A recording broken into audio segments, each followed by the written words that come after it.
And I know we just have a few minutes, but this is an historic period. Fidel Castro just died on Friday at the age of 90. During the campaign, Hillary Clinton tried to red bait you by raising your support of the Sandinistas and talking about you being favorable towards Fidel Castro. But I was wondering if you could talk about the significance of the life and legacy of Fidel Castro and talk about the U.S. in relation to Latin America today. Well, it's not just Latin America. You know, I think what we can say, I've been to Cuba 2 or 3 times. I think Jane and I went in 1989 for the first time, and I've been back a couple of times. And Jane had some educational work in Cuba. And a lot of positive things that can be said. Their healthcare system for a third world country is quite good. It's universal. All people have healthcare without any expense. Last time I was there, I visited a hospital where they do very, very serious and good work. They come up with a lot of new drugs, actually, in Cuba, I believe. Their educational system is strong. But in truth, their economy is in pretty bad shape. And in truth, you don't do very well if you dissent in Cuba. So I think, you know, if you look over Castro's long life, he overthrew a terrible dictator, supported by the United States of America, Batista. Some very positive changes came about. And we could argue till the cows come home to what degree American interference, you know, created the kind of society that exists in Cuba today. So I think you could say there's some positive things in Cuba, some very negative things. 50 years after the revolution, people still can't dissent with freedom. The economy is terrible.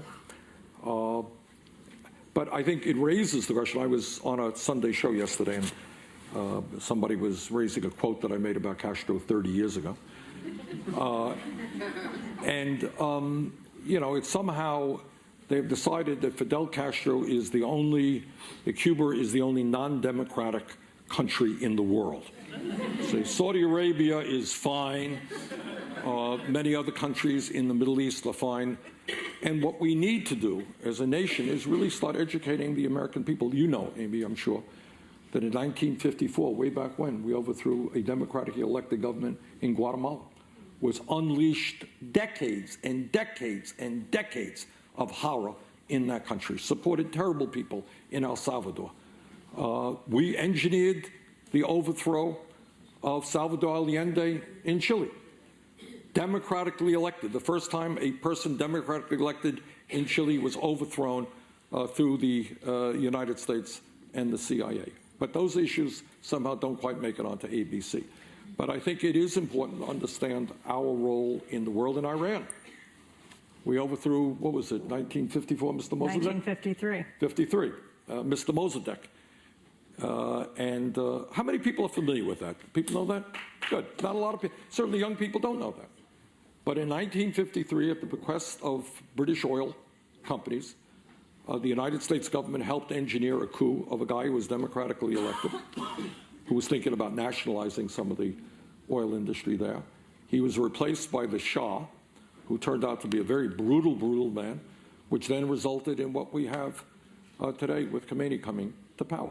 But these are issues that virtually, correct me if I'm wrong, have you seen many shows about that on NBC? You know, it's just not something to be talked about. Tune into Democracy Now! It's a good show. Let me ask you two last questions. The electors of the Electoral College, do you think they have a special role to play, given that Hillary Clinton looks like will have something like, as you pointed out, 2.5 million more votes than Donald Trump? I think that's an archaic concept. I think nobody voted for the electors. 99.9% of the people don't even know who the electors are. They voted for Hillary Clinton, they voted for Donald Trump, and their obligation is to support the candidate that the people in the state voted for. Mm-hmm. And your thoughts that Donald Trump said that he would have won the popular vote, but for the millions of people who voted illegally? I know this will shock you. I personally do not believe every single thing that Donald Trump says. No, but I did mention in my remarks that that was this is, we can go back and look at all of the totally absurd and non-factual statements that Trump made. And I am not a guy in politics who really likes to attack viciously my opponents. It's not my style. But I felt obliged during the campaign to say something that was just patently true, and that is that Trump is a pathological liar. He was saying, and the danger is, it may be, everybody lies. You're lying. But I fear very much that he may be not even knowing that he lies, that he believes that he saw, the only person in the world who saw in New Jersey Muslims on a rooftop celebrating the destruction of the Twin Towers. The only person in America who saw it. And he's utterly convinced that he saw it. And he may well be convinced of that. It may not be a lie. He may believe that he saw that.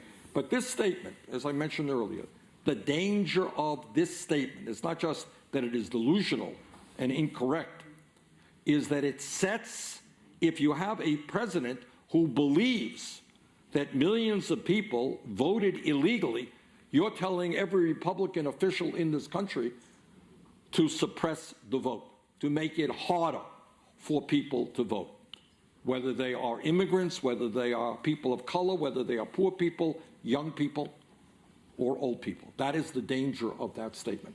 And that's something we have got to fight tooth and nail.